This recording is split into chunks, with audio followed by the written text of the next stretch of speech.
फक्त तेवढी उर्मी तेवढी ऊर्जा तुमच्यामध्ये निर्माण झाली पाहिजे. आणि मुळात तुमच्यात ती जी ऊर्जा आहे, अरे ही घरूनच घेऊन आल्यावर तुम्ही इथं कोण विशाल गरड तुम्हाला सांगणार आहे? ही सगळ्यात मोठी अतिउच्च ताकद शक्ती ही तुमच्या आई बापानं तुम्हाला दिलेली आहे. आणि ती विरासत मध्ये तुम्ही या ठिकाणी घेऊन आलेले आहात तुमच्या बुद्धिमत्तेच्या जोरावर. अरे तुम्ही इथं आलात, इथंच तुमचा विजय निश्चित झालेला आहे. कारण हिला तुराय पिलू आणि त्या पिलूच हे कॉलेजमध्ये आई आहे आई. कारण इथं साधी सुधी पिलं येत नाही बाबा, इथं असली हुशार हुशार पिलं येते ती. बरोबर सांगलो का नाही?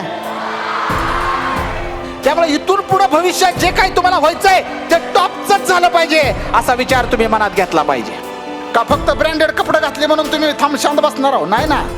याचा अर्थ कळते का? लक्षात घ्या, भविष्यात पोरांनो तुम्हाला तुमचे कपडे किती सुंदर आहेत म्हणून जग ओळखणार नाही. तुम्ही कसल्या भारी गाडी तुम्हाला म्हणून तुम्हाला जग ओळखणार नाही. तुम्ही किती सुंदर पेन किशाला लावलाय म्हणून तुम्हाला जग ओळखणार नाही. पायात किती भारी बूट घातलाय म्हणून तुम्हाला जग ओळखणार नाही. तुमच्या मेंदूत किती ज्ञान आहे ह्याच्यामुळे तुम्हाला जग ओळखणार आहे. की आजचा आमचा जो युवा आहे तो असा भरकटत चाललेला. आमचा छत्रपती शिवाजी महाराजांचा विचार, संभाजी महाराजांचा विचार, आमचे जेवढे केवढे सगळे मानांकन आहेत, महापुरुष आहेत, या महापुरुषाला आम्ही फक्त डोक्यावर मिरवायला लागलो, डोक्यात मुरवणा गेलो म्हणून आम्ही आमच्यावर अन्याय करायला लागलो.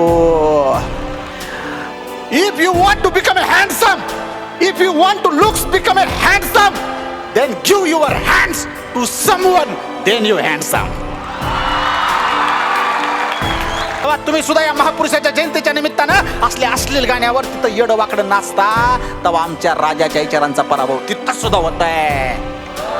बास त्या रक्ताचा शेवटचा थेंब आणि थेंब हा माझ्या शंभू राजाच्या पायावर अभिषेक केला तरी त्याचा ऋण सुटणार.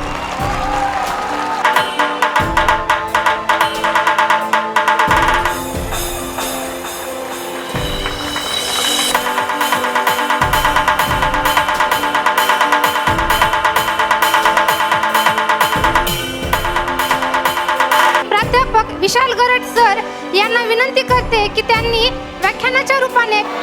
होय, आज किती आज घडलाय जो मी माझ्या हृदयावर कोरलाय. अरे आज किती आज घडलाय जो मी माझ्या हृदयावर कोरलाय. या पुरणमल लाहोटी शासकीय तंत्रनिकेतन विद्यालयात बोलण्याचा मान या विशाल गरडला पहिल्यांदाच मिळाला. त्याबद्दल सर्वप्रथम मी आपल्या सर्व पॉलिटेक्निकच्या तमाम विद्यार्थ्यांचा तसेच आजच्या कार्यक्रमाच्या निमित्तानं सन्मानपीठावर उपस्थित असणारे आजच्या कार्यक्रमाच्या अध्यक्षाने आपल्या या संस्थेचे प्रभारी प्राचार्य आदरणीय कुलकर्णी सर, माझ्या समवेत आलेले सन्माननीय ओमप्रकाश झुरळे सर, अमोलजी चव्हाण, ज्यांनी खऱ्या अर्थानं माझी ओळख तुमच्या संस्थेला करून दिली आणि त्यांच्या माध्यमातून आज माझं इथं तुमचं येणं झालं, तुमची माझी भेट झाली. ते आदरणीय प्राध्यापक संदीपजी, तसेच आपले सर्व शिक्षक शिक्षकेतर कर्मचारी आणि सगळ्यात महत्वाचं ज्यांच्यासाठी म्हणून मी इथं आलो ते छत्रपती शिवाजी महाराज आणि संभाजी महाराजांवर निस्सीम प्रेम करणाऱ्या माझ्या मर्दमावळ्यांना आपल्या सर्वांचं देखील मी मनापासून सहर्ष स्वागत करतो.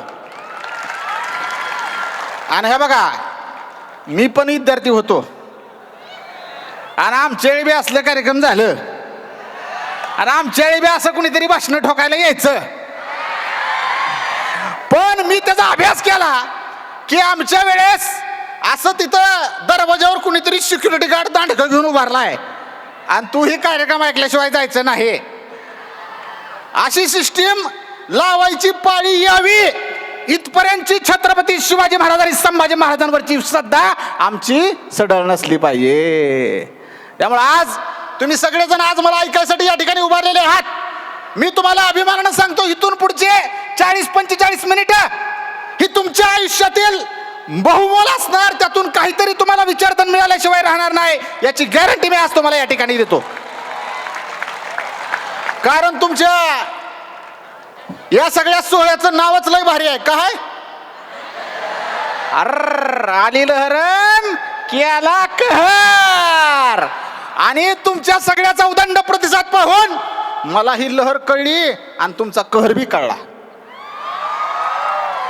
कारण तरुणाई म्हणजे ज्वलंत रक्तातील अविरत स्पंदन असतं आणि हे जे स्पंदन आहे हे तुमच्या भविष्याचं स्पंदन आज मला या ठिकाणी अनुभवायला मिळालं. मित्रांनो, तुम्ही इथं उपस्थित सगळेजण पुढच्या आपल्या सुजान भारताचे नागरिक आहात. हा सगळा भारत जेवढा केवढा पुढे भविष्यात भारी दिसल, जेवढ्या केवढ्या बिल्डिंगी भारी दिसतील, जेवढं केवढं रोड भारी दिसतील, जेवढं केवढे इलेक्ट्रॉनिक वस्तू भारी दिसतील, जेवढ्या केवढ्या गाडी मस्त दिसतील, या सगळ्याच्या पायथ्याशी तुमचं संशोधन असणार आहे. कारण तुम्ही इंजिनियर आहो भविष्यातले रे. आताच अर्धा इंजिनियर झाला का नाही? बरं, अर्धा इंजिनियर का म्हणतो? कारण इंजिनिअरिंगची डिग्री झाल्यावर फुल इंजिनियर झाला आहे का नाही? पण तुम्ही कोणत्याही क्षेत्रात जा, तुम्ही कोणतेही डिप्लोमा घ्या नाही तर डिग्री घ्या, परंतु तुमचं जर नॉलेज त्या लेवलचं असेल तर एका पदवी असलेल्या इंजिनियरला सुद्धा धोबी पछाड देण्याचं सामर्थ्य एका पॉलिटेक्निकच्या विद्यार्थ्यात आहे. फक्त तेवढी उर्मी, तेवढी ऊर्जा तुमच्यामध्ये निर्माण झाली पाहिजे. आणि मुळात तुमच्यात ती जी ऊर्जा आहे, अरे ही घरूनच घेऊन आल्यावर तुम्ही इथं कोण विशाल गरड तुम्हाला सांगणार आहे? ही सगळ्यात मोठी अतिउच्च ताकद शक्ती ही तुमच्या आई बापानं तुम्हाला दिलेली आहे आणि ती विरासत मध्ये तुम्ही या ठिकाणी घेऊन आलेले आहात तुमच्या बुद्धिमत्तेच्या जोरावर. हाय का इथं कुणी डोनेशन देऊन आलेलं? हाय का कुणी घरच्याच आई बापाला शेती काढायला लावलेलं? हाय का कुणी इथं आई बापाला कर्ज काढायला लावलेलं? हाय का कुणी आईचं मंगळसूत्र घाण ठेवायला लावलेलं? याचा अर्थ कळतो का? अरे तुम्ही इथं आलात, इथंच तुमचा विजय निश्चित झालेला आहे. कारण हिला तुराय पिलू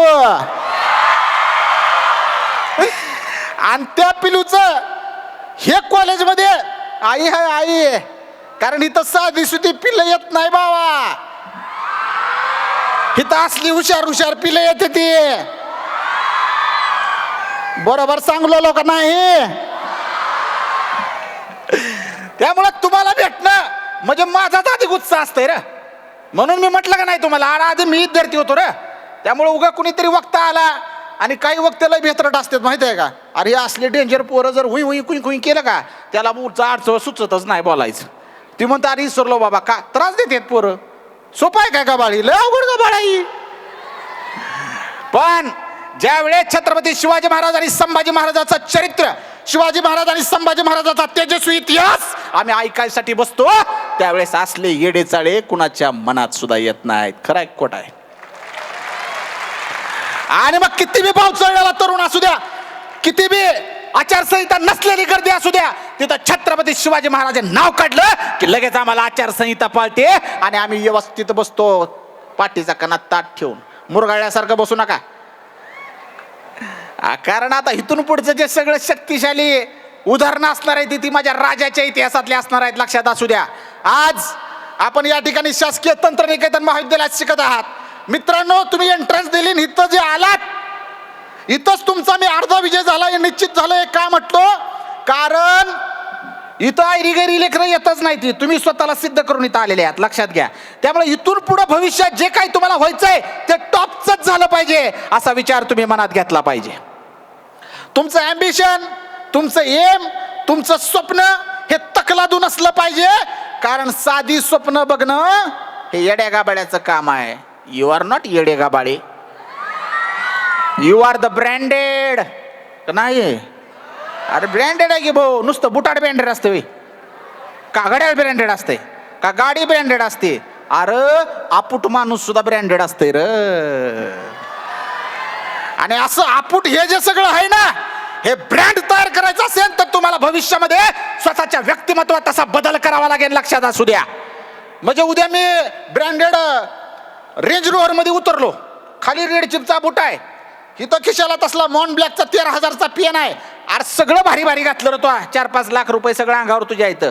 आणि हिथं आल्यावर जर त्याला तत मम करायला ना आठवणाच गेलं काय बोलायला नाही का? तुम्ही पाय असं असं दाखवायचा का? फक्त ब्रँडेड कपडे घातले म्हणून तुम्ही शांत बसणार आहो? नाही ना. याचा अर्थ कळते का? लक्षात घ्या. भविष्यात पोरांनो, तुम्हाला तुमचे कपडे किती सुंदर आहेत म्हणून जग ओळखणार नाही. तुम्ही कसल्या भारी गाडीतून आला म्हणून तुम्हाला जग ओळखणार नाही. तुम्ही किती सुंदर पेन खिशाला लावलाय म्हणून तुम्हाला जग ओळखणार नाही. पायात किती भारी बूट घातलाय म्हणून तुम्हाला जग ओळखणार नाही. तुमच्या मेंदूत किती ज्ञान आहे ह्याच्यामुळे तुम्हाला जग ओळखणार आहे.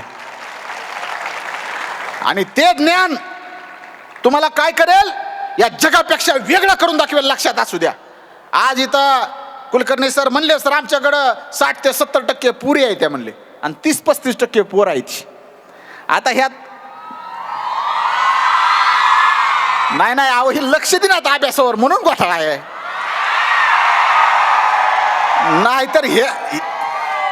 नाहीतर ह्यानी जर मनावर घेतलं तर पुढच्या वर्षी तुमच्या रिकाम्या खुर्च्या ह्यांच्या जास्त होतील. पण असं होईल का? नाही. याचं कारण सांगतो, थांबा की जरा. कारण सांगतो की आजचा आमचा जो युवा आहे तो असा भरकटत चाललेला. आमचा छत्रपती शिवाजी महाराजांचा विचार, संभाजी महाराजांचा विचार, आमचे जेवढे केवढे सगळे मानांकन आहेत, महापुरुष आहेत. या महापुरुषाला आम्ही फक्त डोक्यावर मिरवायला लागलो, डोक्यात मुरवणा गेलो, म्हणून आम्ही आमच्यावर अन्याय करायला लागलो.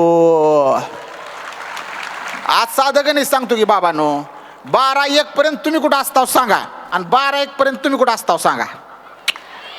आताच नाही सांगत मी, ह्याच्या आधीच सांगतोय. घरीच, बरोबर आहे का नाही?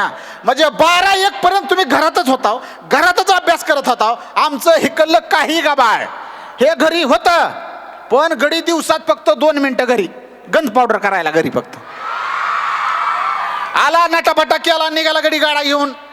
ह्याचं काय व्हायला लागलं? आमचा जे फोकस आहे कशावरचा? अभ्यासावरचा, तो थोडा लूज झाला. थोडा परखड पण असन, पण स्वतःच्या मनाला प्रश्न विचारा की आपण कशासाठी आपला वेळ घालवला? तर आपल्या चेहऱ्याचा ग्लो चांगला दिसावा म्हणून. तुम्हीच नाही, ह्याने बी लई वेळ घालवला. आणि आता जर समजा पाऊच जर बघितले तर पाऊचची जर चेन उघडली त्याच्यात फेअर अँड लवलीच्या पुड्या दिसत्या. त्यांना हात करू नका, तुमच्या पण त्याच्यात दिसत्या. आणि मग कंपनीनं लय रिसर्च केला. पोराव थांबा जरा, ऐका, पूर्ण ऐका. कंपनीनं काय केलं? ही लपू लावायला लागला फेअर अँड लवली. मग कंपनी म्हणली आपण तीच माल आतमध्ये टाकू, वरून फक्त कव्हर बदलायचं. कोण सर? त्याला माहित आहे बघा, fair and handsome. Very good. मग पोराला म्हणलं सुंदर. पोराला कोणी ब्युटिफुल म्हणतं का आमच्या? बघा की अन्याय आहे का नाही? तुम्हाला किती म्हणतो आम्ही, you looking gorgeous, so beautiful,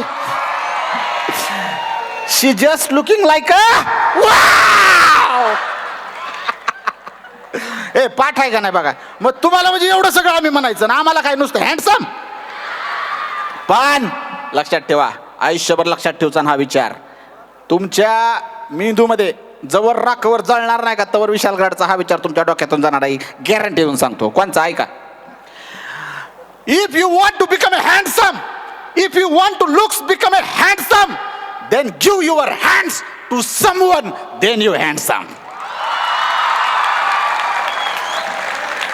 याच्यापेक्षा भाडी डेफिनेशन जगात आहे का कोणची हँडसमची? म्हणून पुरीनं आम्ही कसं बी दिसू द्या, काळं दिसू द्या, नकट असू द्या, बुटकं असू द्या, टकलं असू द्या, नवीन आहे आता हा. कारण हे बघा आता चालू झालंय रे. ऐ थांबा. खरं सांगायचं, आपण पहिलं का नाही बघा, आपल्या आई वडिलाच्या काळातली माणसं नुसतं जाऊन का नाही तोंड बघायचे आरशात. आताची पोरं अशी बघतात किती गेलंय, कारण टेन्शनच आहे ना तेवढं. मग तुम्हाला हँडसम दिसावं म्हणून तुम्ही हे जे सगळ्या गोष्टी करतात, याच्याऐवजी जर तुम्ही स्वतःचा मेंदूचा जर ज्ञान वाढवण्यासाठी प्रयत्न केला तर मला वाटतं की तुमचं दिसणं जे आहे ना ते कर्तृत्वानं इतकं उजळून निघेल की या जगातला प्रत्येक माणूस तुम्हाला हँडसम म्हणन.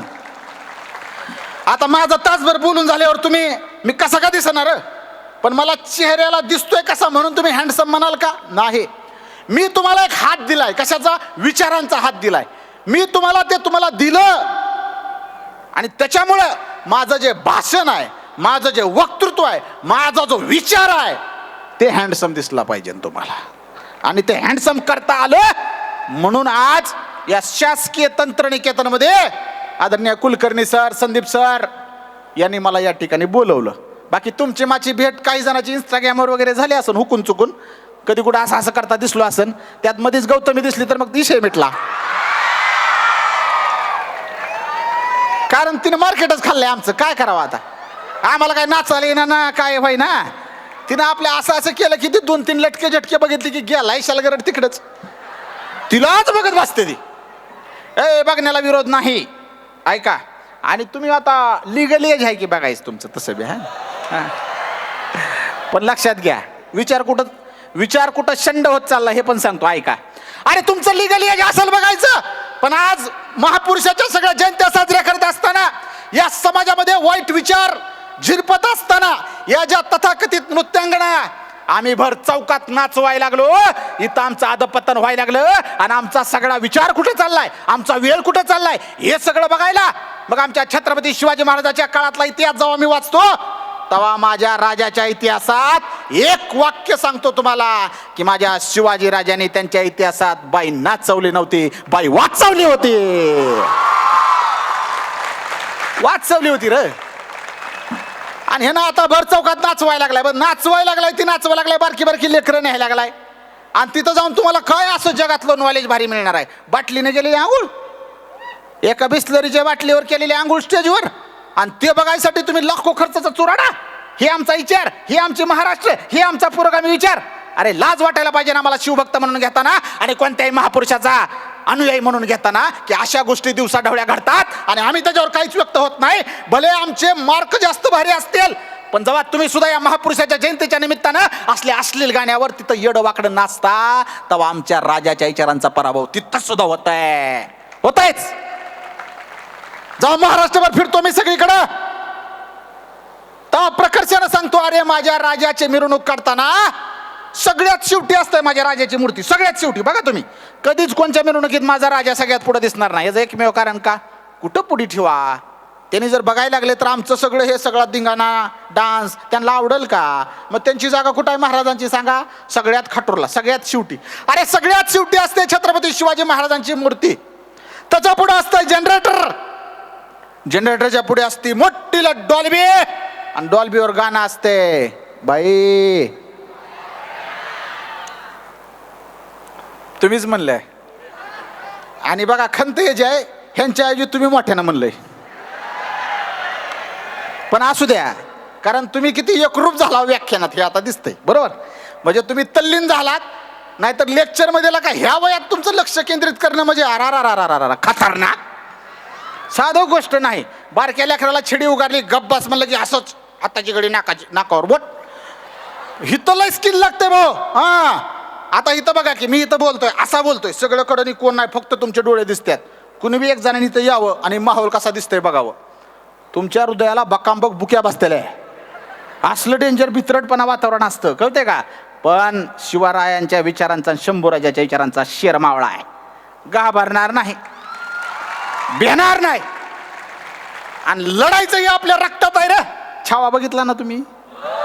बास त्या रक्ताचा शेवटचा थेंब आणि थेंब हा माझ्या शंभूराजाच्या पायावर अभिषेक केला तरी त्याचा ऋण सुटणार. ही आमचा वारसा आहे रे पोरांनो, ही आहे आमचा वारसा. किती वय होतं संभाजीराजांचं? अरे वयाच्या 32व्या वर्षी कराल काळाच्या वेदीवर ज्यानं स्वतःचं मस्तक दिलं, पण माझ्या छत्रपती शिवाजीराजाचा एक सुद्धा किल्ला त्या मोगलाच्या ताब्यात दिला नाही. एक तसूभर इंचभर जमीन सुद्धा त्या मोगलाच्या ताब्यात जाऊन दिली नाही. खजान्यातला एक रुपया सुद्धा त्या औरंगाच्या हाती लागून दिला नाही. स्वतःच्या देहाची लक्तर झाली, तुकडे तुकडे झाले, डोळे काढले, हात काढले, पाय काढले, जीभ काढले, पण माझा राजा डगमगला नाही.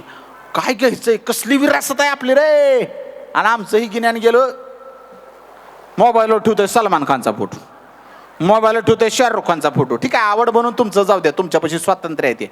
पण मला एकच म्हणायचंय बाबा, की मोबाईल बापाने द्यायचा, मोबाईल घ्यायला कागदपत्र बापाची, त्याच्यामध्ये सिम कार्ड बापाच्या नावाचं, त्याला आधार कार्ड बापाचं, त्याच्यामध्ये बॅलन्स सुद्धा बापाचाच, आणि मोबाईलवर स्क्रीन सेव्हर फोटो का रे सलमान खानचा? का? नाही ती बॉडी बिडी एक नंबर. काय कसलं भारी आहे ती? हा अरे डुप्लिकेट बॉडी आहे रे. का बरं डुप्लिकेट म्हणतो? कारण त्यांनाच एका पत्रकारानं प्रश्न विचारला की सलमान खान तुम्ही थम्सअपची ऍड करता, कोल्ड्रिंक प्या म्हणून एवढे पैसे सगळं घेता, आज कुछ तूफानी करते है का नाही? बघितलं का नाही? ते वरी जाते, कंटेनर पडतंय, बरोबर आलं का? नाही जमलं नाही, काढ रे. ह्याच्यासाठी प्रसिद्ध आहो आम्ही. आवाज काढायचा, मला नाही आला पण तुम्हाला येत असते. ते हा आता कसा एक नंबर. ते बासकी आता किती बाटल्या फोडचान हा. मग ते असं उडवतंय गटा गटा 2 गोट प्यायला ती खाली आपल्याला दिसतंय है का नाही. हे आपल्यावर काय करतात, मोहिनी करतात त्या गोष्टीची की तुम्ही ते प्यावं.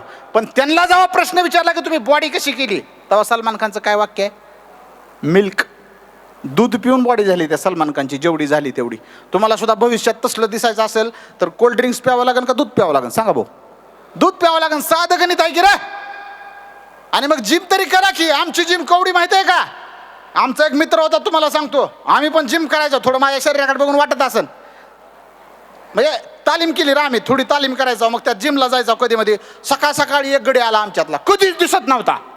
अरे म्हणलं भया ही सूर्य इकडून तिकडे कुठे उगवलाय म्हणलं पश्चिमेला, तू कस काय आला. तेव्हा ती काय म्हणलं माहिती आहे का, नाही म्हणलं परवा दिवशी मस्त तसला लेवेचा टी शर्ट आणला बेटा घालून गेलतो. ती म्हणली नुसता काडीवर अडकलो आणि वाटायला लागलाय. ती म्हणली रे, नाही कळ, ती म्हणली तिला. ती बी काय समोर म्हणली काय, उगा एका मैत्रिणी पशी म्हणली काय बाई दिसते नुसत्या काडीवरती अडकल्याने दिसायला लागलंय. त्यानं इतकं मनावर घेतलं, आला गडी 2 तास तर निघालाच नाही जिम मधून बाई. त्याला वाटलं एकाच दिवसात बॉडी होती काय. म्हणजे लक्षात घ्या, कुणीतरी आपल्याला चांगलं म्हणतं का वाईट म्हणतं, याच्यावर जर आम्ही आमच्या शरीरावर लक्ष केंद्रित करत असू तर आमचं बलदंड शरीर कसं होणार. मग छावा बघितल्यानंतर लक्षात आलं असेल माझ्या राजानं शरीर कमावलं. तुम्ही सुद्धा पहिली तुमची जिम्मेदारी आहे सुदृढ शरीर कमवा, व्यसनाधीनतेपासून लांब राहा. आता 18 वर्ष संपलं तुमचं. आता तुमच्या बरोबरचे जे ॲडोलसंट एज मधले पोरं आहेत, तुम्हाला म्हणतात डॉनकी काय असते, मर्दंकी काय असते, गोवा गुटखा खाणं, सिगरेट फुफू करणं आहे ना. ए तुमचं फुफ्फुस जर नीट ठेवायचं असेल तुम्हाला, फुफू करणं सोडून द्या. हे फक्त चित्रपटात भारी दिसतंय, सिगरेट बिगरेट फुकत असाल तुम्ही तर, कळलं का. हे असलं फक्त चित्रपटात आपल्याला सांगतात. पुरीनो असं असं करणारे छान वाटतात का, आज तेवढ्यासाठी तरी सोडून द्या. आणि ऐका ना, मी एका कार्यक्रमाला गेलो होतो. एक गाणं आहे लय फेमस बघा, तांबडी चांबडी लाकाकते कशी, अरे कशी आहे, लाका लाका लाका लाका लाका लाका लाका लाका लाका. हा, आणि मग मी तिथं गेलो, एक कार्यकर्ता भेटला मला. त्याची स्माईल बघून मी त्याच्यात अपडेट केलं आणि म्हणलं भविष्यात आधीच जमाना गेले ते आपली, शक्य नाही, लय अवघड आहे काम. मग इथून पुढच्या काळात जर लवकर जागेवर वेळेवर काय व्हायची इच्छा असेल तर तुम्हाला तुमचं काय करावं लागेल, कर्तृत्व सिद्ध करून दाखवावं लागेल. नाही केलं तिशीपर्यंत तुम्ही असंच, नाहीतर इंदुरीकर म्हणताय तसं अलक निरंजन, डबा लेके उधर जाओ, काहीच टेन्शन नाही. हे येणार आहे साहेब. आणि मग कुणीतरी आपल्याला पसंत करावं. आपण कसं असलं पाहिजे, नुसतं दिसायला देखणं नाही र, विचाराने सुद्धा तितकंच देखणं असलं पाहिजे. ही पुढची भविष्यातली खरी गरज आहे, तुमच्या लक्षात असू द्या. कारण तुम्हाला तुमच्या कर्तृत्वावरून पसंत करणार आहेत. पण आताची आमची पोरं गोवा गुटखा तंबाखू मावा खर्रा म्हणतात का तुमच्याकडं, काय म्हणतात त्याला, खर्रा चिटा बाबा इलायची काय म्हणतात, बाबा 120. हा, ही जरा कनेक्टेड दिसते, बाबा 120. हा ऐका की, अरे खायला लागला होता, खाते ती त्यांच्या दातावर इतका सुंदर लेअर चढलाय की जर ही पुन्हा भविष्यात काय करते माहिती का, पोरगी बघायचा कार्यक्रम असते सर, पोरगी बघायच्या कार्यक्रमामध्ये मुलगी मस्त सुंदर नटते दटते, कांदे पोहे घेऊन चहा घेऊन मस्त ट्रे घेऊन अशी त्याच्या पुढे जाते. आणि मुलीला हुशार झालेत आता, ती फक्त त्याला काय म्हणते, हसकी एकदा, स्माइल. ती काय म्हणते फक्त एकदा, जस्ट स्माइल वन्स. ती गपचूप म्हणते ना, कारण आपले संस्कार आहे आपला, लेकरा माणसं हे त्याच्याबद्दल बाप्पा देखत थोडी म्हणणार आहे ती. हळूच जवळ जाऊन त्याच्या डोळ्यात डोळे घालून म्हणते स्माइल. ती कसं हसते माहिती आहे का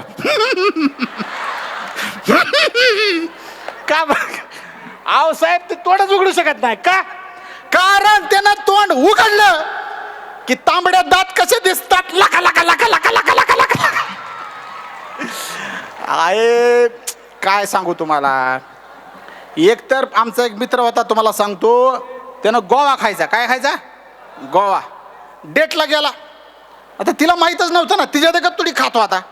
मग त्याचा मित्र एक चौकात कुणीतरी भेटला, त्यानं आपला म्हणला भया आपल्या खातीर तुला पुरगी लय आहे का, तसलेलं असते पर हा माझ्यापेक्षा पुरगी लय काय तुला भया बघा बरं खा. त्यानं घेतली, तोंडात टाकल्या 2 गोवा, खाल्ल्या थुकल्या. मग गेला आपलं बसायला तिथं, आईस्क्रीम वगैरे काहीतरी मागवलं असन. पलीकडे बसलेली थोडी अलीकडे आली पुन्हा. आणि तुम्हाला सांगतो त्याचं तोंड उघडलं जी भपकारा तिला बसला तिला म्हणजे निव्वळ लिटरली चक्कर यायची पाळी आली.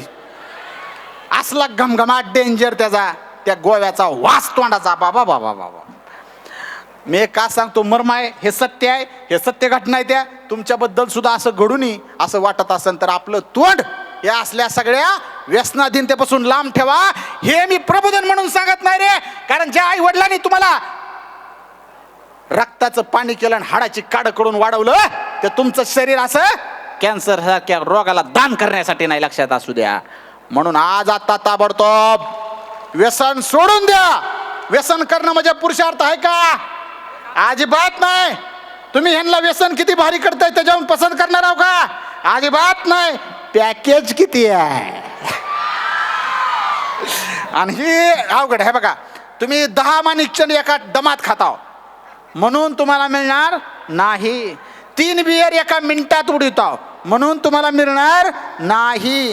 एक अख्खं पाकिट गोल्ड फ्लॅगचं एका दिवसात उडवताव म्हणून तुम्हाला कोणी सिलेक्ट करणार नाही. हे मर्म आहे रे आजच्या युवा पिढीचं. कारण माझा भारत युवा आहे, पण ह्या युवकांपैकी किती मर्द युवा आहेत असं जर काढायचं झालं तर आज ज्या वेळेस आम्ही छत्रपती शिवाजी महाराजाची गारद देतो का, गारद असते कदम, ती पूर्ण गारद सुद्धा आमचा एक युवक मोठ्या आवाजात बिंबीच्या देटापासून देऊ शकत नाही. इतकं त्याचे फुफ्फुस कमकुवत झालेले आहेत. आणि आमचे राजेचे मावळे कसे होते? अरे संभाजी कावजी कसला आगडबंब ताकदीचा, नुसता सैतानासारखा दिसणारा असा आमचा मावळा होता. एका दमात 10 माणसं चिटपट करायचा, एवढी ताकद संभाजी कावजीकडे होती, एवढी ताकद यसाजी कंककडे होती, एवढी ताकद बाजीप्रभू देशपांडेकडे होती. आणि म्हणून यांच्यामध्ये जिगरा होता, ह्यांच्यामध्ये धैर्य होतं, ह्यांच्यामध्ये धाडस होतं. आमच्यामध्ये उरलंय का? मग उद्या कुणी काय मॅटर जर झाला आपल्या कॉलेजमध्ये, लगेच बाहेर म्हणतात ये तू नंदी स्टॉपवर, तू येच फक्त आता. काय झालं काय झालं? नाही नाही सांगतो तुला, तू येच फक्त आता. आम्ही 10-12 जण आहोत इथं. त्यानं जाईन का साहेब? हां, त्यानं हिथंच म्हणतंय सिक्युरिटी गार्ड काय करा, हिथंच झोपतो मी, पण तिकडं बाहेर पाठवू नका का मी एकटाच आहे. मग आम्ही फोन लावणार 10-5 आपला ग्रुप, कुठं ह्याव करा त्याव करा. आणि मग जेव्हा तुमची 20-25 गोळा होते ना तेव्हा तुम्ही निघणार त्याकडे, बोल रे काय करतो. पण आमच्या शिवचरित्रात असला इतिहास आहे का? नाही. 8वा नेसरीची लढाई, 8वा कुर्तुजीराव गुदार. अरे बेहलोल खान नावाचा एक राक्षस आमच्या या स्वराज्यावर चालत आला आणि त्या राक्षसाला चारी मुंडे चित करण्याचं काम आमच्या कुर्तुजीराव गुजराने केलं. पण आमची मराठी माणसं कशी एकदम दिलेर, तेवढीच मायाळू. त्याला जीवदान दिलं आपल्या राजान, आणि राजांना ही फरमान कळलं की कुर्तुजीराव गुजरानी विजय मिळवला बेहलोलवर, पण त्याला जित्ता सोडून दिलंय. राजा चौताळलं. शिवाजी राजांनी लगेच खरबरीत पत्र लिहिलं आणि त्या पत्रात असा मजकूर लिहिला, कसूर केला कुर्तोजी, कसूर केला तो बेहलोल हा स्वराज्याचा शत्रू पुन्हा फिरून माघारी येईन आणि डसन आपल्या स्वराज्याला. त्या बेहलोलचा मस्तक छटल्याशिवाय तोंड दाखवू नका आम्हाला प्रतापराव. हे शब्द वाचले कुर्तुजीराव गुजरानी, त्यांच्या कानात घुसले. दुसऱ्या सेकंदाला ते पत्र टाकलं आणि घोड्यावर मान टाकली, टाप मारली आणि निघाले घोडे. कुठं? नेसरीला. काय हाय नेसरी? बेहलोल खान 1.25 लाखाची फौज हत्यार बंद घेऊन बसला होता. डू यू नो 1.25 लाखाची फौज? अरे 1.25 लाख माणसं हत्यार बंद, आणि आमचा एक मर्द मावळा निघाला. त्याच्यासोबत फक्त 6 जण सरदार मागं निघाले. एकटंच कुठं चाललंय काहीच माहित नाही त्यांना, आणि त्यांची नावं सुद्धा आज इतिहासाला माहित नाही. ते निघाले पुढे गेले. समोर असा तळ होता. अरे हा म्हणता घुसले त्या 1.25 लाखाच्या फौजेत. चारी मुंड्या चित करण्याचं सामर्थ्य असणारी ही आमची अगडबंब ताकदीचे सरसेनापती रपा रपा रपा कापत सुटले. विचार करा की रे 1.25 लाख डिवायडेड बाय 7 करा, एकाच्या वाट्याला किती किती होते. मर्दगडी आपला बिहला नाही. अस्थिर म्हणले किती पण त्याचं फक्त मस्तक तोडायचंय आणि मला राजाला दाखवायचं. ह्या वेड्या धाडसासाठी आमचं कुर्तुजीराव गुजर गेलं गेलं गेलं गेलं गेलं ती पुन्हा परत आलंच नाही. तर अरे एका आमच्या मावळ्यांनी त्या काळात 17व्या शतकात 1000 मुंडकी कापली, पण स्वतःच्या रक्ताचा एक थेंब सुद्धा तिथं शिल्लक राहिला नाही. असल्या ताकदीची आमची माणसं होती. घ्या की धैर्य त्याच्याकडून, घ्या की धाडस त्याच्याकडून. तुम्हाला धाडसाला अजून बी दुसरा हिरोच लागतंय. जे डुप्लिकेट स्टंट मारते, ओरिजिनल स्टंट आहे का नाही? आज का बरं छावा सगळ्याला पुरून उरायला लागलाय? अरे तुम्ही सगळे तसले ठिलार चित्रपट काढा, ते RRR घ्या, नाहीतर ते झुकेगा नाही साला. अरे तू झुकेगा नाही साला म्हणतो, पण साल्या तू फक्त एकदा छावा बघ, तुला झुकावंच लागल. कुठं? महाराजाच्या पायावर. त्या रॉकी बाईला आणा, ये तू हेलिकॉप्टर मधून उतर, छावा दिसला की तुला सुद्धा झुकावंच लागल. आणि आला RRR, ते दोघं जरी आले तरी त्यांना सुद्धा माझा राजा दिसला की काय करावं लागल?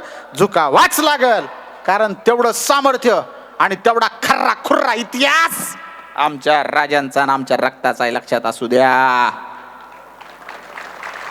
अरे आज शाळा म्हटलं की आम्ही सगळ्या जातीपाती धर्माची माणसं एकत्र राहतो का नाही? राहतो. सगळे जातीपाती धर्माची माणसं एकत्र राहतो. आठवा तो क्षण तुम्ही बघितला का नाही मला माहित नाही. छावा चित्रपटामध्ये एक क्षण आहे की आमच्या छत्रपती संभाजीराजाने बुऱ्हाणपूर लुटलं. बुऱ्हाणपूर म्हणजे काय? खजाना होता, खजाना आलमगीर बादशाहचा. सगळ्या देशातला सगळ्यात मोठा खजाना त्या बुऱ्हाणपूरवर होता. आणि त्या बुऱ्हाणपूरवर आमच्या या सगळ्या संभाजीराजाच्या मावळ्याने धावा बोलला. त्याच्यात एकच सीन असा दाखवलाय, सगळं जळत असते. ते जेव्हा औरंगजेब येत आहे ना ते बघायला, सगळं जळत असते, सगळं राग झालेलं. फक्त त्यात एक गोष्ट शिल्लक होती, ती मध्ये मस्जिद. मस्जिद तशी ना तशी त्यात शिल्लक होती. याचा अर्थ माझ्या छत्रपती शिवाजीराजांनी, छत्रपती संभाजीराजांनी कोणत्याही दुसऱ्या धार्मिक स्थळावर कधी धावा बोलला नाही, कधी त्याची विटंबना केली नाही. माझ्या शिवाजीराजांनी, संभाजीराजांनी सगळे 18 पगड जाता बाला बलुतेदारांना एकत्र घेऊन काम केलंय, लक्षात असू द्या. मग आपण सुद्धा राहत असताना, आपण सुद्धा जगत असताना सगळ्या जाती धर्माचा काय केला पाहिजे? आदर केला पाहिजे. पण ते करत असताना आपल्या जाती धर्माचा सुद्धा प्रचंड स्वाभिमान बाळगला पाहिजे. हे लय महत्वाचं आहे. कारण देव देश धर्मापायी खडग घेतलं हाती, हेही तितकंच खरं आहे. आणि आमचा राजा कोणत्याही जाती धर्माच्या विरोधात नव्हता, हेही तितकंच खरं आहे. कारण पन्हाळगडाच्या वेड्यावर ज्यावेळेस सिद्धीजोरनं वेढा घातला होता, त्यावेळेस माझ्या छत्रपती शिवाजी राजांचं हुबेहूब रूप घेऊन साक्षात मृत्यूला मिठी मारायला कोण गेलं होतं? शिवा काशीद. तो न्हावी समाजाचा होता, नाभिक समाजाचा होता. तो कोणी मराठा होता का? नाही. मग तो जर नाभिक समाजाचा होता तरी सुद्धा छत्रपती शिवाजीराजाच्या स्वराज्यासाठी स्वतःचं मस्तक त्यानं दिलं. तिथून पुढे बाजी प्रभू देशपांडे हे कायस्थ प्रभू समाजाचे होते. त्यांनी सुद्धा छत्रपती शिवाजी महाराजांच्या या स्वराज्यासाठी अतिउच्च टोकाचं बलिदान दिलं. ही माणसं काय सगळी मराठा होती का? हे सगळ्या जातीपाती धर्माची होती का? नाही. सगळ्या 18 पगड जाती धर्माचे. छत्रपती शिवाजी महाराजांचं मंत्रालय बघा, त्याच्यामध्ये अनाजी दत्तो हे जरी आपल्याला विलन वाटत असले कधी संभाजी महाराजाच्या काळात, पण शिवाजी महाराजाच्या काळात ते विलन नव्हते. त्यांचं योगदानच आहे समाजासाठी त्यावेळेस. म्हणून त्यांची माणसं वृत्तीनं परत चुकीची ठरली, म्हणून त्यांना हत्तीच्या पायी दिलं. पण आमच्या यात मोरोपंत होते, हे सगळे जे होते हे कोणत्या समाजाचे होते? त्यांचं सुद्धा योगदान आज आमच्या या स्वराज्यासाठी कामी आलेलं आहे. हे आम्ही विसरता कामा नये. परंतु आज दुही माजवली जाते, ठराविक एका जातीला धर्माला टार्गेट केलं जातं. पण असं होता कामा नये. आपण महाराजांचे मावळे आहेत, आपल्या मनात कोणत्याच जाती धर्माबद्दल द्वेष नसावा.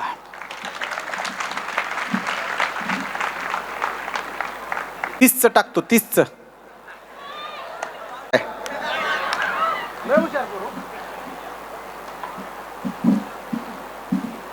हे बघा, इथून पुढचं भविष्य काळ तुम्हाला माती भडकवणाऱ्याची आहे, लक्षात असू द्या. तुम्हाला भडकवणं इतकं सोपं आहे. आत्ता याची देही याची डोळा. मला जर पुढचं 10 मिनिटं मी माझी आचारसंहिता सोडली तर ABP माझ्यावर बातमी पट्टी खाली येईन, विशाल गरडचं वादग्रस्त वक्तव्य डेंजर, किंवा तुम्हाला सुद्धा बसल्या ठिकाणी हातात तलवारी घ्यायला लावीन. इतकं सामर्थ्य शब्दात असतं. पण शब्दाला वळण द्यायला पाहिजे. टाळ्या मिळवण्यासाठी विशाल गरड कधी जिंदगीत बोलत नाही. तुमच्या डोक्यात मुंग्याच आल्या पाहिजे, साल्या मुंग्याच. आणि झोपताना सुद्धा तुमच्या डोक्यामध्ये हा विचारच रुजला पाहिजे, अरे हे असंच आहे ना, आपल्याला असंच करायचं. इतकं गाजायचं असेल, इतकं वाजायचं असेल तर तुम्हाला दुसरी लोक काय म्हणतात त्याच्यानुसार चलून चालेल का? नाही. तुम्ही स्वतःच्या डोक्याने विचार करा. अरे भडकावणाऱ्यांची पोरं कुठं आहेत? 5 स्टार हॉटेलमध्ये जेवतात. भडकलेल्यांची पोरं पोलीस कस्टडीत सडतात. बाप जाते डबा द्यायला त्याला 500 रुपये देऊन. भडकावणाऱ्यांची पोरं विमानानं जातात दुसऱ्या देशात, थायलंड कुठं ड्याऊन ड्याऊन ड्याऊन ड्याऊन. टिंब टिंब. आणि आमची हे भडकलेली पोरं हे जातं इकडं कार्यालयात कुणाच्या तरी, तिथं मी बाहेर जाऊन बसतंय. मग त्याला एक बिर्याणी देते, ती 1-2 चहा देतात, बास तेवढ्यावर गडी खुश. हे आमचे भडकलेले. अरे भडकवणाऱ्यांची पोरं इंटरनॅशनल स्कूलमध्ये शिकतात, भडकलेल्यांची पोरं शिकतच नाही. ती काय करायचं शिकून? त्याला बदंगल कोणी करायची, हातात दगड कोणी घ्यायची, तलवारी कोणी घ्यायच्या? ए पोरांनो, तुम्हाला एकच सांगतो, हा गाभा समजा हवा तर या व्याख्यानाचा, परंतु इथून पुढच्या काळामध्ये जर तुम्हाला सुजाण नागरिक बनायचं असेल, स्वतःचं भविष्य घडवायचं असेल आणि या जगात इतिहास घडवायचा असेल, तर तुम्ही तुर्तास विद्यार्थी दशेमध्ये पोलीस स्टेशनची पायरी चढू नका रे, पोलीस स्टेशनची पायरी चढू नका. हे कुणीच सांगत नाही असला कंटेंट, उगं ठोकून जाते ते आपले काहीतरी इतिहास बितिहास सांगून. अरे आमच्या भविष्याचं बोल की बड्या.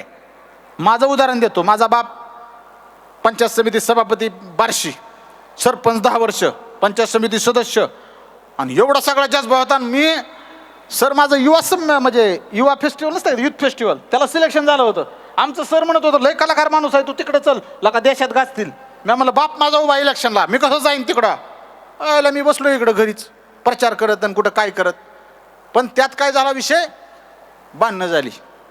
आता भांडणं झाली म्हणल्यावर विषय आहे का सांगा बरं? बरं मी बी दिसण्याहून एवढा साधा वाटतो का तुम्हाला? हां, किमान दिसण्याहून तरी असा टेरर. तेव्हा मी पण रॉकी भाई, RRR, पुष्पा, हे सगळे माझ्यात गुण थोडे थोडे होतेच. आणि मग आम्ही बी केली तुंबळ हाणामारी भांडणं, कुणाला माहिती पुन्हा काय होत असते. मग आम्हाला पुन्हा लक्षात आलं 22 जणांवर गुन्हा दाखल झाला. ह्यात मी पण होतो. चुकच होती ती बरं का भांडणं करणं. मी स्वतः चुकलो म्हणून मला तुम्हाला सांगायचा अधिकार आहे, अधिकार आहे. आणि झालं काय सांगतो ऐका. विशाल गरडची व्याख्यानं. आत्ता मी 16 तारखेला केरळ राहतो, 18 तारखेला मुंबई मंत्रालयात 6व्या मजल्यावर, आणि 19 तारखेला दिल्लीला. हे मागचं शेड्यूल आहे माझं. खोटं वाटलं इंस्टाग्रामला भेट देऊन बघू शकता, सगळ्या व्लॉग सहित आहे सगळं, की कुठं कुठं गेलो, कधी आलो, कसा आलो. हे का सांगायचंय तुम्हाला? या सगळ्या संधी मला भारतातल्या आहेत, पण एक 4 वर्षापूर्वी मला एक संधी आली, दुबईला माझं व्याख्यान ठेवायचं होतं. आता दुबईला जायचं म्हणल्यावर उगा बसला गाडीत, इथं लातूरच्या स्टँडवर जाऊन चला दुबईला म्हणून जमतंय काय? काय लागतंय रे त्याला? पासपोर्ट. आणि मला काय माहिती, मी पण आपलं केलं, अप्लाय केलं, आणि मग आलं की ती पत्र कुठं? आमच्या SP ऑफिसला, तिथून पोलीस स्टेशनला पांगरी. इकडून पाठवलं की सदर व्यक्तीवर भादवी कलम डॅश डॅश अन्वये गुन्हा दाखल आहे. तेव्हा कळलो अर. आणि त्याला 10 वर्ष झाली त्या केसला. मग माझी इतकी भारी संधी बरं का. विशाल गरड 4 वर्षापूर्वी परदेशात वारी झाली असती माझी, पुन्हा झाली. पण ते माझ्याकडून हुकलं स्वप्न. का? माझा पासपोर्टच मिळाला नाही, फक्त एका गोष्टीमुळं माझ्यावर केस दाखल झाली.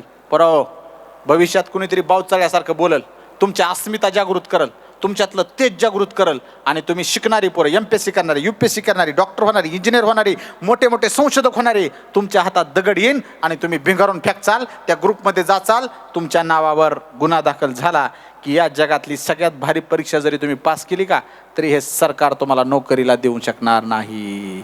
नोकरीच देत नाही. कॅरेक्टर सर्टिफिकेटमध्ये लगेच दिसतंय भया तुझं नावच दिसतंय. त्याच्यामुळे एक लक्षात ठेवा, भांडणं म्हणलं की 4 हात लांब. ज्याला डॉनकी करायची आणि काय करायची त्याचे शेवट काय होतंय यावाना तुम्हाला कळलं असेल. किती बी मोठा गुंड असू द्या, डॉन असू द्या, त्याचा शेवट हा मृत्यूनं होत असतो, लक्षात असू द्या. जेवढे केवढे तुम्ही चित्रपट बघितले का, असला रॉकी भाई सुद्धा शेवटी बटे आत्महत्या करून त्या समुद्रात मिळाला, त्या खजान्यासहित का नाही मिळाला? हां, म्हणजे प्रत्येकाला मारावं लागणार आहे. कोणताही मोठा गुंड असला ओसामा बिन लादेन, कसली गंदी मौत मिळाला ती. असला सद्दाम हुसेन, कसली गंदी मौत मिळाला ती. अरे मग तुम्ही करायचं काय? लोकांचं जीव वाचवा केला का? मी एक इंस्टाग्रामवर माझ्या एक लेख लिहिला होता. आमच्या गावातलं एक पोरगं होतं, 15 लाखाचं कर्ज झालं, असं तुमच्या वयातच त्यानं पैसे घेतले, त्याला युवा नेता व्हायचं. कुणीतरी गावात गेलं की आपल्या टोचण्या मारायचं. ओ नेते, तुमच्यात सुद्धा म्हणत असते ना बघा, नेते नेते, ओ पुढारी, ओ नेते नेते. नेता आहे का? शर्ट घातला म्हणून म्हणायचं नाही. हाय का? हां, व्हेरी गुड. आणि ते कौशल्य असले बी पाहिजे, लक्षात घ्या. कुणी कुणाला नेता म्हणलं म्हणजे हसायची गोष्ट आहे का? त्याच्यात जर स्किल असेल तर खरंच तुम्ही त्याला नेता म्हणा. पण जर स्किल नसेल तर त्याला बळीचा बकरा बनवून देऊ नका. नाहीतर उगा 200 रुपयाचा स्टारचं कापड आणलंय आणि ती घातलं, ओ नेतो चला चहा पाणी. यांना नेता फक्त चहा पिण्यापुरता. चहा नाश्ता झाला की विषय संपला. कोण तू? कार्यकर्ता हो तिकडे. असलं करू नका. हे का सांगायचंय? की इथून पुढच्या काळामध्ये तुम्हाला बलशाली व्हायचं असेल तर स्वतःवर गुन्हा कोणता दाखल घेऊन नका, कोर्टाची पायरी चढू नका, तुम्ही एक बलशाली युवक व्हा. हेच उद्गत आहे की आपल्या एज्युकेशनचं. आणि आपण का शिकतो? शिक्षित होण्यासाठी नाही, तुम्ही सुशिक्षित होण्यासाठी शिकता आणि सुसंस्कृत होण्यासाठी शिकता. शिक्षित तर कुणी पण असतात, लक्षात असू द्या. मग मी मगाची जी सांगितलं की 15 लाख कर्ज करून ती पोरग शेवटी जीव द्यायला निघालं होतं. सध्या फॅड आलं हो जीव द्यायचं. आमच्या युवाला डिप्रेशन नावाचा शिकार झाले आमचे युवा, तुम्ही सुद्धा बऱ्यापैकी. I am in depression. Tell me the spelling of depression बेटा. I don't know the spelling of depression but I am in depression. I have very stressed, my mind is stressed. What can I do? I am very काय stucked. अय बाई, कुठून आलाय तू? English ही कुठली आली तुझ्याकडं? कधीच माहीत नव्हतं. I am in tension, I am in damn tension. Oh my god, what can I do? अरे भया, तुला एवढं टेन्शन आलंय, तुझ्या जरा बाप्पाकडे जाऊन बघ. त्याचा कांदा हा मागच्या महिन्यात 52 रुपये किलो गेला, पण त्यानं 24 तास कष्ट केला शेतामध्ये. एवढा सुंदर तांबे एवढा कांदा त्यानं केला, आणि जेव्हा ते मार्केटमध्ये गेला का, एका मिनिटात त्याचा भाव 10 रुपयाने गेला. तेव्हा सुद्धा माझा बाप तट्टून उभा राहिला, मेला नाही रे.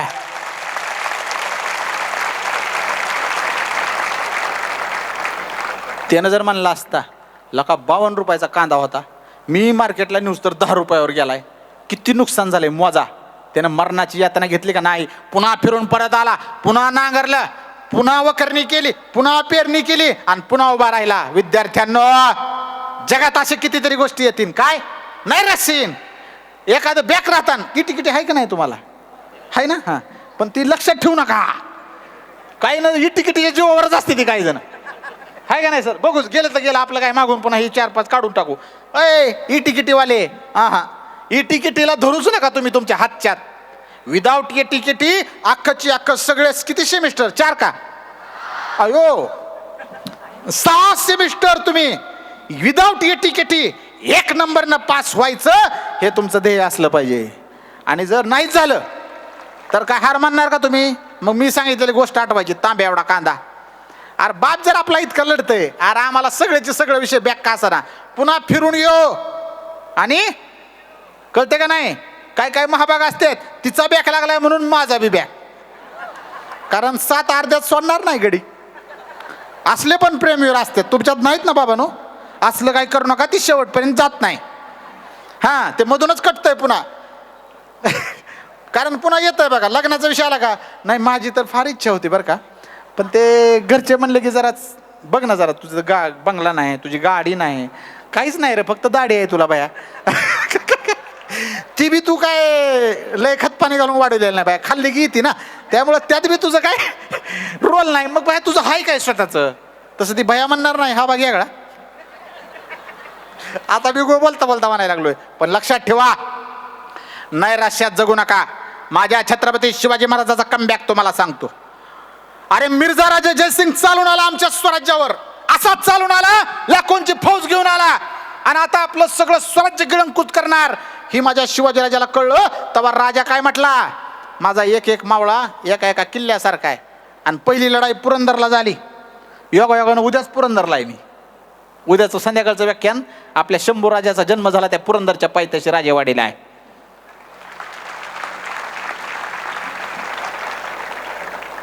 त्याच पुरंदरला एक लढाई झाली, दिलेर खानाची आणि आपल्या मुरारबाजीची लढाई झाली, खतरनाक लढाई झाली. त्या लढाईत आमचा मुरारबाजी कामी आलं, म्हणजे पडले, त्यांना घात करून मारलं. आणि मारल्यानंतर आमच्या शिवाजीराजालाही बातमी कळली. तेव्हा राजा म्हणला, अरे पैसं संपत्ती किल्लं हीच माझी सगळी कमाई नाही, तर आमच्या स्वराज्यात असलेली माणसं ही माझी खरी कमाई आहे. आणि त्या माणसासाठी मी माझं सर्वस्व द्यायला तयार आहे. शिकायसारखं आहे शिवाजीराजांकडून. बघा राजाने कुणाला मान दिला? माणसांना. माणसं राहिली तर सगळं आहेत की. मग 23 किल्ले मोगलाला दिले, 4 लक्ष होणांचा प्रदेश त्यांना दिला. इतकंच काय, 9 वर्षाचा छत्रपती संभाजीराजा बाल संभाजी, ते सुद्धा ओलीस म्हणून दिला. ओलीस म्हणजे हा तह पूर्ण होईपर्यंत त्यांच्याकडे राहायचं. एक बाप म्हणून शिवाजीराजा समजून घ्या. 9 वर्षाचं पोरग कुणी कुणावर दिल कर, असंच शत्रूच्या ताब्यात पण माझ्या शिवाजीराजाने त्यावेळेस ते करावं लागलं आपल्यासाठी रे.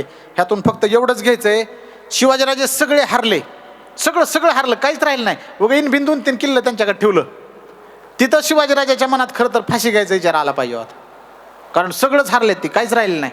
तरी माझा राजा कसा तट्टून उभा राहिला. इतकंच नाही, त्यांना परत आग्र्याला नेलं. 100 दिवसाची कैद माझ्या छत्रपती शिवाजीराजाला झाली.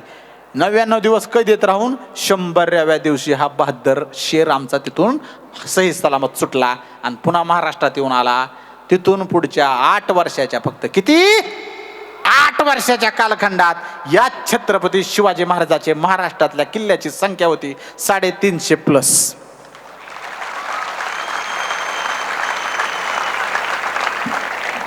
350+. गेले किती सांगा बरं? 23 गेले होते का नाही? आले किती? 350 आले का नाही? मग नीट लक्षात घ्या, जरी 10 मार्काने विषय गेला, लगेच तू लटकला तर आईबापाच्या पोटाला करंटपणा येईन का नाही? आणि का मारायचं? मरूच वाटत असेल तर विशाल गरडचं आजचे वाक्य लक्षात राहिलंच, वहीच्या पहिल्या पानावर लिहून ठेवा. जर तुम्हाला लईच आत्महत्या करू वाटली तर माझं हे वाक्य ध्यानात ठेवा, आईच्या दुधाची बापाच्या घामाची उतराई झाल्याशिवाय मी मरणाचं नाव सुद्धा घेणार नाही.